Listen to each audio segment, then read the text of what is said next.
So trivia lang guys, no, alam nyo ba ang dahilan kung ba't ako naging vlogger? Kasi ang isa sa mga idol ko talaga is si Bitoy o si Michael V. So dati napapanood ko siya nagva-vlog. Yung una niyang vlog dati na ginawa is yung about sa my Nintendo Switch. Tapos na-inspire lang ako na maging content creator na gumawa rin ng vlog. Pero dati na talaga ako nag-edit ng mga video. Ang problema lang talaga nun is ibang tao yung sinushoot ko, ibang tao yung ine-edit ko yung mga video. So lagi akong behind the camera. So in short guys, nagagamit yung talent ko ng ibang tao. Sinubukan ko lang na ako mismo yung humarap sa may camera. So titingnan ko lang kung effective ba yung mukha ko at effective ba yung mga speech ko pag nasa harapan na ako ng camera. So katulad nga ng sinabi ko kanina, idol ko si Michael V. At meron siya isang vlog na sinabi na paano raw guys kapag ka nauubusan ka na ng content. Kasi guys, hindi naman raw kaya ng utak natin lahat. So ang gagawin natin guys is kukuha tayo ng idea sa outside forces. Kaya ganyan rin yung ginagawa namin. At yung ibang content creator rin, ganyan rin yung ginagawa nila. Kaso, kino-content nila is yung mga chismis, mga buhay ng may buhay. So, ganon. Alam nyo naman guys na hindi ko talaga gawain yon. Kaya ang iko-content ko ngayon is yung trending ngayon na square na ref magnet.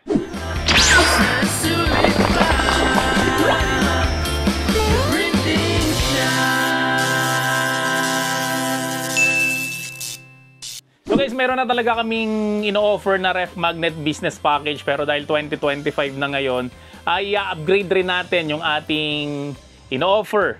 So ito ngayon guys, ang bago naming ref magnet na business package. So sa business package yan guys, syempre ang kasama niyan is Epson na L121 na printer, which is yung lagi natin ginagamit na printer.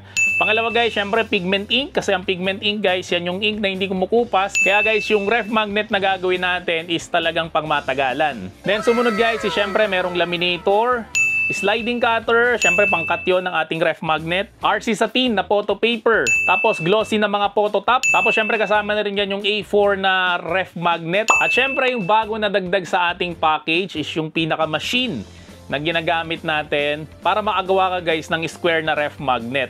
So dyan sa may loob niya, nandiyan yung machine, syempre mga consumables kasama na rin dyan, tagwa 100 na piraso yan para makagawa ka guys ng 100 na square na ref magnet. At syempre guys, yung papel na ginagamit dyan para sa ating mga ref magnet. Kasi guys, magkaiba yung RC satin doon sa may ginagamit talaga natin, doon sa may square na ref magnet kasi mas manipis yun. So guys, yung mga ganito kasing nakikita natin, nakala natin sobrang komplikado nito. Actually guys, sobrang simple lang naman talaga nito. Basta guys, kumpleto ka lang ng gamit. So kung paano ba to guys ginagawa? So video, pasok!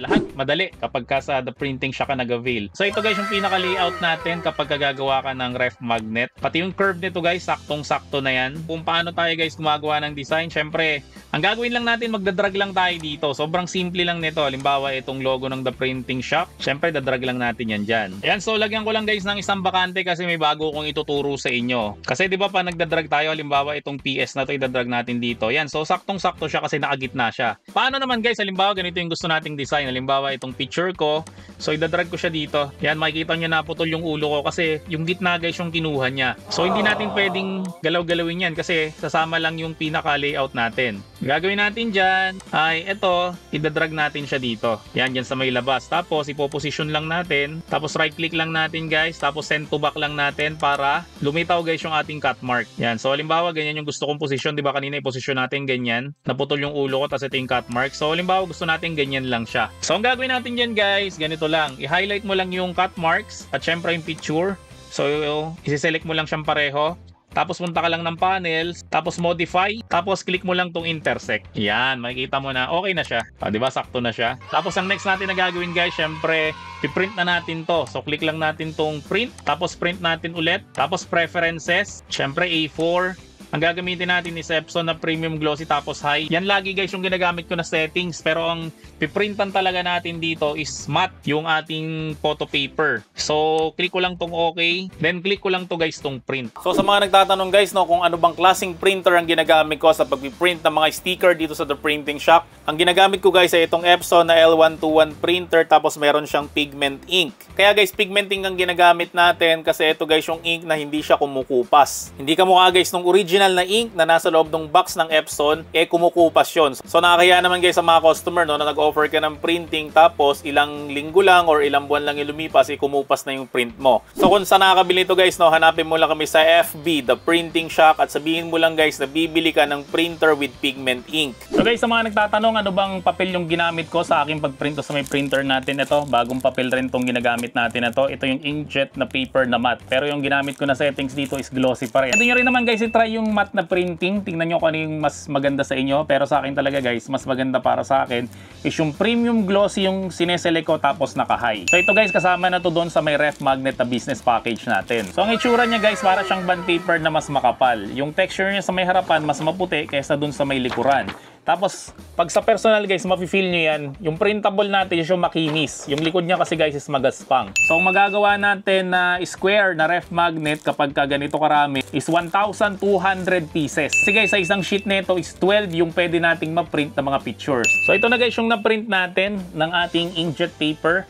Pero yung ginamit natin dito is pigment na ink. Yan. So, makikita nyo na ang ganda ng kaka-print niya. Lalo yung mukha ko, yan o. Tapos yung black na black talaga. So, next na gagawin natin, syempre, lalagay natin siya dito sa may cutting mat. Tapos mapapansin nyo guys, hindi ko siya nilagyan ng offset o bleeding kasi hindi naman mahalata guys kahit sumobra to ng konti. Yung konting part dito, mapupunta lang yan doon sa may likod ng ref magnet. So gawin natin guys, no, i-cut na natin to. So guys, sa mga hindi nakakaalam, ang Cameo is pwede natin siyang gamitin through Bluetooth kasi yung iba ay medyo malayo yung Cameo nila or yung iba ay naman nilang gumamit ng wire. Pero guys, talagang mas maganda talaga dito may wire. Pero for the sake ng gustong makita kung paano ba ginagamit to through Bluetooth, so click mo lang to dito sa may clock mo. So click mo lang tong arrow, tapos may makikita ka dyan na Bluetooth icon. Kung may Bluetooth guys yung inyong laptop, which is usually meron naman talaga ngayon kapag walang Bluetooth yung laptop mo, ibig sabihin luma na yan. So double click mo lang tong Bluetooth para lumabas to. Tapos click mo lang tong add device, tapos Bluetooth. Tapos yan mapapansin mo na makikita niya na yung Cameo. So i-click mo lang yung Cameo 5, tapos mag-repair na yan. Tapos done lang natin siya. Tapos balik tayo dito guys sa may Silhouette Studio natin.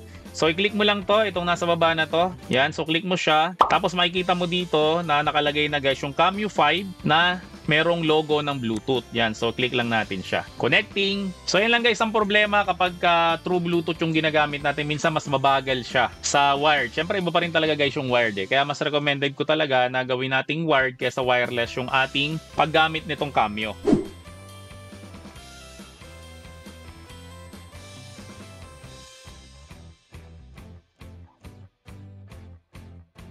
So ang gagawin ko guys sa setting kasi medyo bago yung aking blade. So 2 kasi wala naman siyang photo top. Tapos passes is 1 to 2. So gawin ko na lang 2 para sure na sure. Tapos itong force ko is 33. Then itong speed ko is 30. Yan. So again, sa mga hindi pa nakakaalam ko ano pagkakaiba ng Cameo 4 at Cameo 5, yung Cameo 5 guys, mas mabilis at mas tahimik siya. So dito naman tayo guys sa may laptop natin, makikita natin na nakalagay ready na kasi nagsubo na tayo ng ating cutting mat. Tapos i-press ko na lang tong send. Yan o, kung mapapakinggan nyo guys, mas tahimik talaga yung Cameo 5. Hindi siya kamukha ng Cameo 4 na sobrang ingay, yung ito hindi. So guys, yung meron mga Cameo 4 at gusto nyo rin mag-upgrade to Cameo 5, no? So meron tayong binibenta dito sa may shop natin.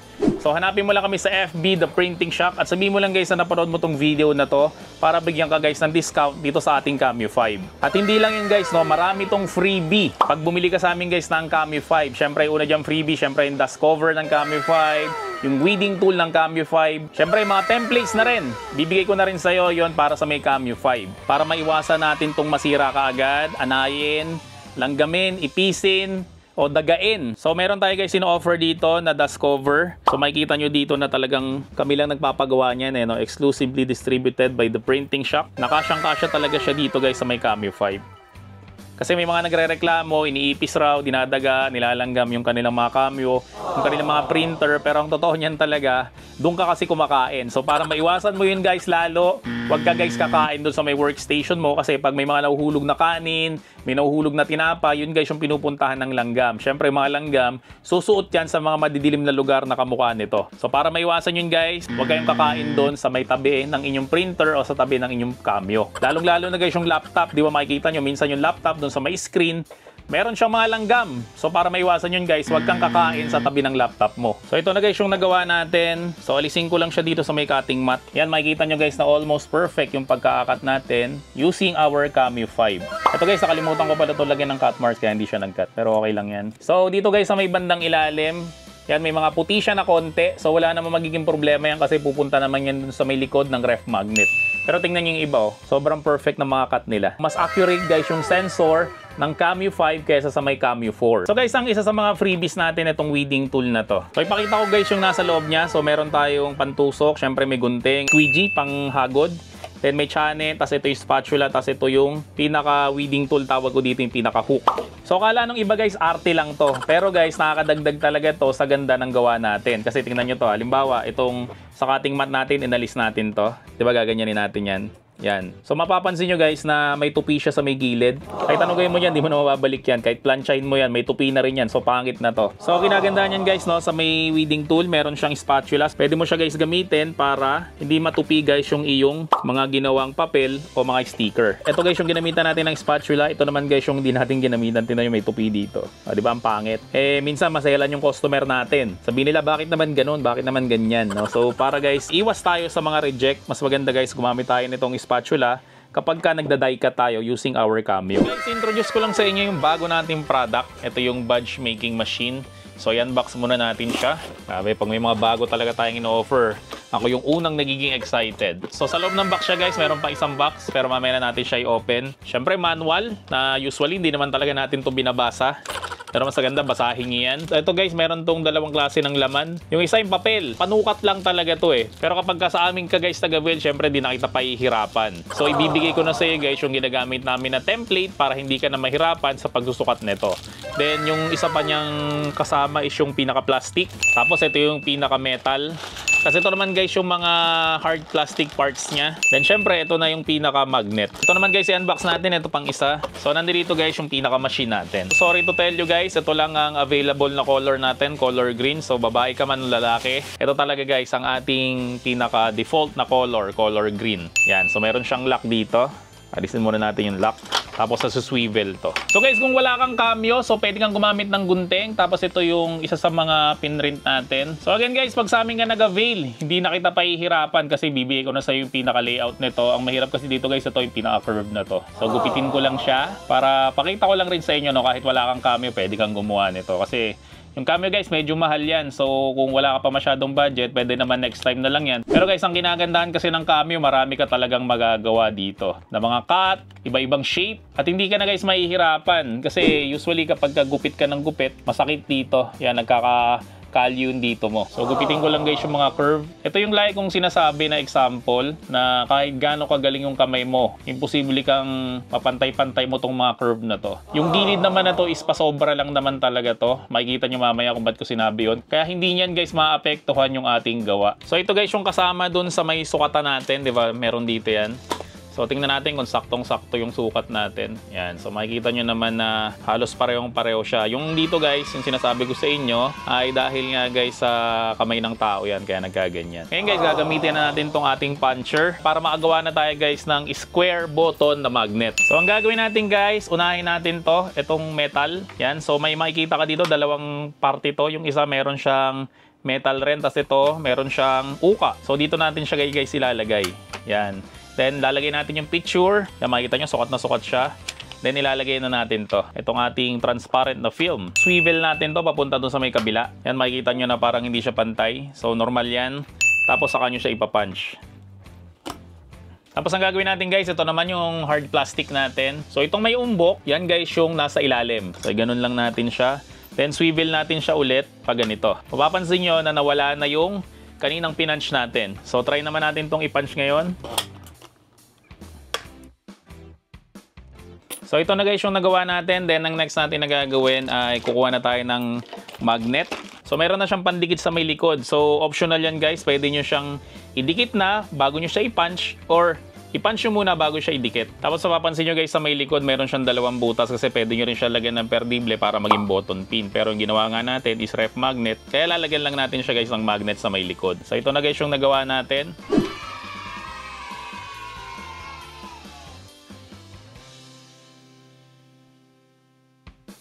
So ngayon guys, gawa pa tayo ng isa pa. So ganun ulit yung gawin natin. Syempre metal plate muna.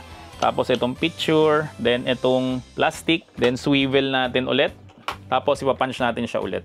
Then next natin na gagawin, baliktarin naman natin. Ang gagawin natin ngayon, ilalagay muna natin yung ref magnet dito, tapos saka natin siya ilalagay dito. Di ba kanina ginawa natin after natin i-punch, bago natin ilagay ref magnet, ngayon ganoon naman yung gagawin natin. Tapos swivel again, then punch natin ulit.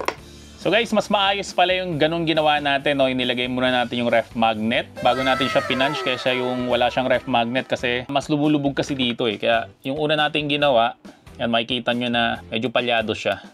Dito, perfect na perfect eh. So dito na naman tayo guys sa aking mahiwagang ref na punong-puno na ng mga ref magnet. Testing natin guys kung effective ba yung ginawa natin. So lagay natin to, itong printing shock. Okay, 1. Then ito namang picture ng aking anak. Ang bentahan yan guys, dapat every 12 pieces. Huwag kayong papayag guys na isang piraso lang kasi sayang yung papel. Kasi sa isang papel guys, 12 ang magagawa natin. So 12 dapat ang pinaka-minimum na ibebenta natin. So kinumpitan namin yan guys sa 12 piraso, ang magiging puhunan nyo dyan is 185 pesos. Kasama na guys lahat-lahat. At kung magbe-base tayo guys sa bentahan ng iba, ang bentahan nila niyan is 500 pesos every 12 pieces. So every 12 pieces guys ay kikita ka ng 315 pesos. So lahat ng ito guys, lahat na nakikita nyo sa may ref namin, kayang-kayang gawin yan guys yung package na inaalok namin. Pero ang highlight lang talaga natin dito, ito lang dalawa na to kasi nga itong mga ito ay dati ko nang ginawa ng tutorial yan. So kung gusto mo guys makita yung mga tutorial na yan, tingnan nyo lang guys yung playlist dito sa aming YouTube channel kasi talagang sinegregate na namin yon para hindi na kayo mahirapan sa paghahanap ng mga tutorial na gusto nyo. So guys, yung template na ginawa namin is bibigay lang namin yan for free dun sa mga mag-a-avail sa amin ng package na to. So kung magkano ba guys yung package na ino-offer namin na to is depende yan guys sa supply and demand. So syempre minsan mababa, minsan mataas yung presyo. So kung gusto mo guys malaman yung kasalukuyang presyo ng aming package na to, so hanapin mo lang kami sa FB, The Printing Shock, at sabihin mo lang guys na napanood mo tong video na to para bigyan ka ng discount. Kasi guys, kung susuportahan mo kami, syempre susuportahan rin namin kayo sa pamamagitan ng pagbibigay ng mga unique na idea na kamukha nga nito. So kung nag-avail ka sa amin guys, so maraming salamat sa iyo. See you in my next video at bye-bye! The Printing Shock, ayos na sulit pa. The Printing Shock, ayos na